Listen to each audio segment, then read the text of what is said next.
Turmushga chiqqan keldim Bobodo'miz kanaliga. Assalomu alaykum hammaga. Men Surxondaryo viloyati Denov tumanidan keldim. 2019-yilda turmushga chiqib, turmushim o'xshamay qolganligi sababli ozgina ajralmalarga holatimga kelib qoldim. Va shu o'rinda yana qaytadan turmushga chiqish maqsadida shu kanalga murojaat qildim. Farzandim uchun oila qurishni niyat qildim.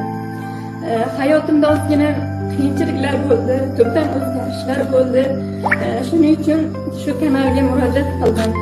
Inshaalloh bundan keyingi hayotimda baxtli, saodatli yashash ilinjida yangi hayotga qadam qo'yishga maqsad qildim.